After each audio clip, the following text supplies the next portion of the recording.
네, 맛있는 테마 NH투자증권 윤정식 대리입니다. 대리님, 안녕하세요. 네, 안녕하세요. 예, 오늘 어떤 이야기를 시작해 주실 건가요? 네, 오늘은 우선 시장 얘기와 함께 바이오 얘기 좀 하고 싶습니다. 지금 시장 자체를 본다면 거래소는 2천선 중심으로 좀 물량 부담이 있어서 수급이 약간 좀 혼조세를 보이고 있죠. 2천선까지는 외국인이 굉장히 잘 사다가 금융 투자와 투신을 중심으로 한 매도세가 계속 나오면서 2천선에서 한번 밀리면서 초급에서 좀 혼조세를 보이고 있고요. 코스닥도 좀 혼조세를 보이고 있습니다. 지속적으로 고점을 계속 경신해 가면서 올라가고 있었는데 고점에 대한 그런 부담감들이 좀 나오면서 코스닥도 마찬가지로 수급에 대해서 혼조세를 보여주고 있는데요. 하지만 수급만으로 본다면 외국인 기관에 있어서 조금 더 안정적으로 보이고 있는 코스닥이 좀 더 안정적으로 보여지고요. 그리고 코스닥이 신고가를 이루는데 중심이 됐던 부분들은 바이오와 그리고 IT 부품주들 중심입니다. 이 종목들은 어느 정도 좀 슬림화를 이루면서 지속적으로 실적이 나오기 때문에 밀린다기보다는 꾸준하게 상승할 것으로 보여지고요. 코스닥에 대한 가장 큰 우려감은 신용잔고가 좀 많다라는 부분이었는데 실적만 어느 정도 뒷받침이 된다면 신용잔고로 인해서 차익 실현이 나온다면 그때 주가가 밀린다면 그 당시에는 충분히 굉장히 매력적인 매수 기회로 삼으면 좋겠다라는 생각이 있어서 바이오 IT 부품주들 최근에도 계속 많이 좀 말씀을 드리고 있는데요. 네. 금일은 바이오 종목 좀 말씀을 드리도록 하겠습니다. 어떤 기업이죠? 네, 엑세스바이오 말씀을 드리고 싶은데요. 네. 엑세스바이오는 말라리아라는 그런 질병이 있는데 그 질병에 대한 신속 진단 키트 글로벌 1위 업체입니다. 엑세스바이오 매출 비중을 보여드린다면 압도적으로 이런 말라리아 진단 키트에 대해서 비중이 가장 높다라고 보시면 될 것 같고요. 다른 여러 가지 좀 진단 제품들도 하고 있는데 우선적으로는 말라리아의 비중이 압도적으로 높기 때문에 이 부분을 중점적으로 보셨으면 좋겠습니다. 주요 매출처는 특정 기업이나 회사가 아닌 WHO 같은 이런 국제기구로 주요 매출이 발생을 하고 있기 때문에 이런 부분들에 대한 예산 책정이 어떻게 되느냐가 엑세스바이오의 매출에 좀 크게 영향을 작용하고 있다라고 보시면 될 것 같습니다. 네. 신용 물량 잔고 얘기를 해주셨는데, 일각에서는 워낙 저금리 시대다 보니까 이런 것도 뒷받침이 된다. 저금리다 보니까 사람들이 돈을 빌려서 주식도 한다. 이런 논리로까지도 나오고 있습니다. IT 바이오, 이쪽이 그러니까 실적이나 기대감 모두 뒷받침되는 섹터고, 따라서 이쪽 분야의 어떤 슬림화, 전략이 필요한 시기라고 얘기를 해주셨는데요. 윤정식 대리님이 제약주까지는 또 커버를 하시지만 바이오주 가지고 오신 건 전 모처럼 만에 거의 처음 뵌 것 같다는 생각 들거든요. 네, 바이오주가 네. 사실은 어렵죠. 예. 공부하기도 좀 어렵고요. 회사에 대해서 좀 알아가기가 회사를 직접 탐방을 다녀오지 않으면 좀 알기가 좀 쉽지 않은 그런 부분들이 많습니다. 그래서 최근에 좀 바이오 종목들 많이들 좀 눈여겨보고 있고요. 공부 좀 많이 하고 있는데 엑세스바이오 같은 이런 종목들 내추럴 엔도텍도 최근에 굉장히 좀 좋은 모습 보여주고 있는데 이런 부분들은 긍정적으로 굉장히 실적이 늘어나고 있는 부분들이 이제 가시적으로 나오기 때문에 네. 이제는 이 안에서 매력적인 종목들이 많이 나올 수 있기 때문에 지속적으로 좀 봐야 된다라고 생각을 하고 저도 관심 있게 많이 보고 있습니다. 네, 윤 대리님이 슬슬 바이오 쪽에 이제 탐방을 가실 것 같네요. 이렇게 진짜 다른 기업도 마찬가지겠지만 특히 바이오 같은 경우는 탐방을 가지 않으면 내가 판단을 않겠다라고 얘기하시는 그런 투자자 분들 많이 계시거든요. 투자 전문가 분들 많이 계시는데 엑세스 바이오 진짜 그 헬스케어 시대의 어떤 그 시작점이라고 할까요? 이런 진단 키트 쪽이 정말 그 시작점에 있는 그 아이템이고요. 따라서 이런 관련돼 있는 종목군들 시장에서 좀 많이 눈여겨보시는 분들도 계실 것 같고요. 엑세스바이오 같은 경우는 또 특히 백신 쪽으로 좀 생각을 또 해보셔도 백신은 아니지만 그런 백신을 놓는 그런 어떤 분야 중에 하나인데요. 엑세스바이오가 그동안 좀 부담 요인이나 리스크 요인이 있었을까요? 네, 사실은 매출이 경기에 관련된 그런 쪽으로 매출이 좀 많이 발생하는 것이 아니라 모두에 말씀드렸던 것처럼 WHO와 같은 이런 국제기구 쪽으로 매출이 발생하기 때문에 경기보다도 사실 어떻게 보면 예측하기가 좀 더 어려운 부분인 것 같습니다. 지난 2년간 그러니까 연간 매출액과 매출 성장률 표를 하나 보여드리고 싶은데요. 계속 증가하다가 2014년도에 감소를 했습니다. 이 부분이 작년 아프리카의 에볼라 바이러스라는 것이 이제 많이 퍼지면서 이 여파로 인해서 좀 전에 말씀드렸던 것은 이 국제기구는 예산이 어느 정도 한정이 되어 있습니다. 이 예산들 중에서 그 말라리아 쪽으로 사실 가야 될 그 예산들의 많은 부분들이 에볼라 쪽으로 이제 가게 되면서 2분기와 3분기 말라리아에 대한 입찰이 축소가 되는 그런 부분들이 발생을 했고요. 네. 그리고 글로벌 펀드 예산 재배정으로 이 자금 집행이 좀 지연이 됐습니다. 이런 지연된 부분들은 당연히 이제 금년 쪽으로 넘어오면서 당연히 재집행이 될 거고요. 그리고 엑세스바이오도 다른 회사들과 마찬가지로 광고비와 운영비 분들이 일회성으로 좀 많이 증가한 부분들이 있어서 이런 부분들이 좀 위기로 작용을 했는데 이 위기로 작용한 이 부분들은 에볼라는 어느 정도 좀 줄어들었고요.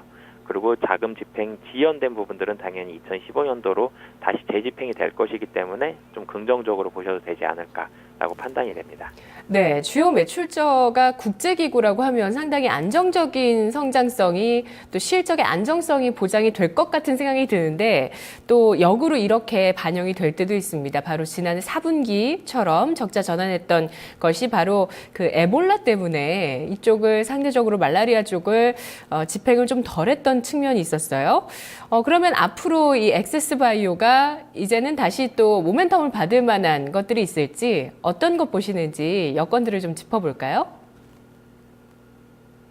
에볼라 바이러스가 있어서 에볼라 바이러스 사망자는 1만 명 미만입니다. 뭐 9천 명대 정도가 되는데 말라리아 사망자는 60만 명입니다. 사실 사망자의 그 인구 자체가 비교가 안 되는데 에볼라에 대한 그런 좀 두려움이 있었었죠.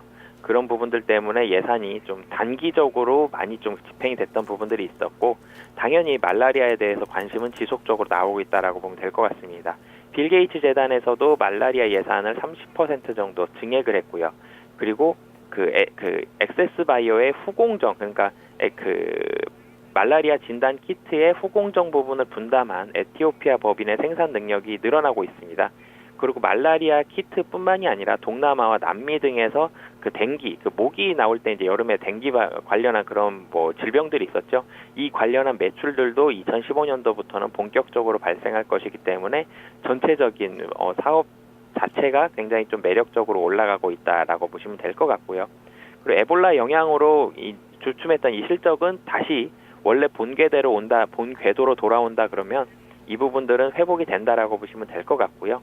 그 국제기구의 매출은 안정적으로 보통 작용을 합니다. 근데 그 부분 중에서 일회성 요인처럼 에볼라 쪽으로 매출이 발생을 했기 때문에 그 부분을 제거한다면 다시 원래대로 작용을 하게 되고요.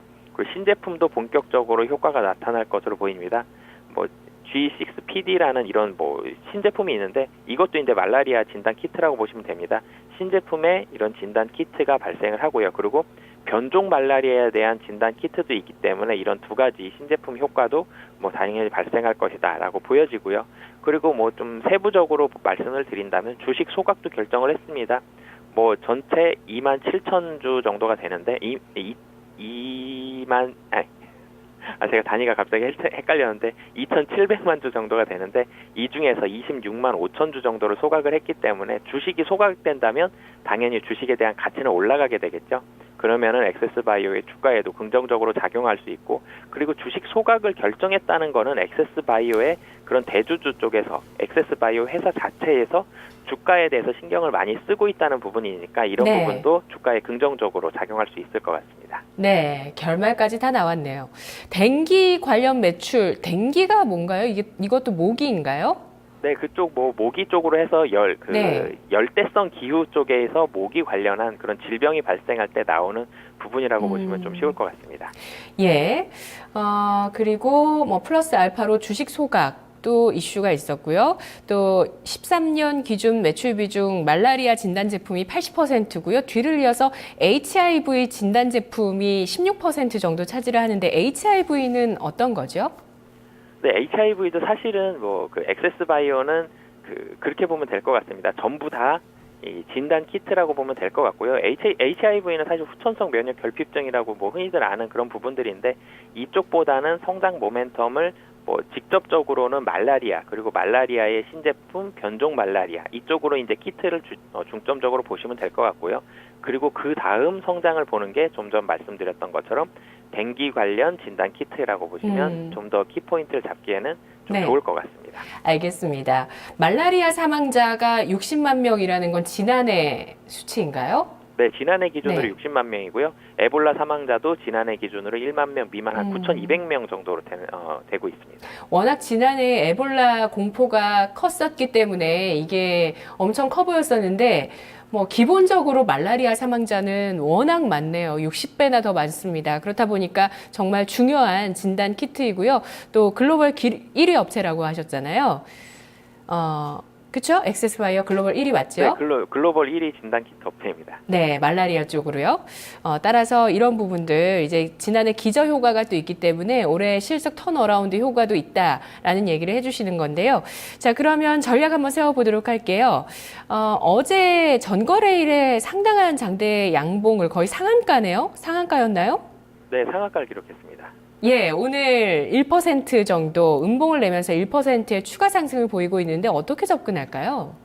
사실은 상한가가 나온 종목을 맛있는 테마에서 말씀드리기가 조금 부담스러웠는데요. 하지만 회사가 턴어라운드 되고 있고 앞으로의 매출이 감소할 가능성은 뭐 거의 없다라고 본다면 지금 가격에서도 굉장히 좀 매력적인 가격이라고 보여지고요. 매수가는 뭐 지금 가격 정도에서 하신다면 충분히 매력적일 것 같습니다. 목표 가격은 좀 짧게 잡으신다고 해도 전고점을 조금 넘어선 16,000원 정도까지는 어렵지 않을 것 같고요.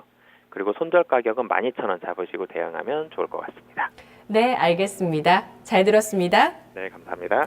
네, 고맙습니다. 엑세스바이오 전고점 수준의 주가 상승 수익률 보고 있습니다. 엑세스바이오에 숨겨져 있는 테마는 말라리아 진단키트 글로벌 1위 그리고 기저효과에 따른 실적 턴어라운드였습니다.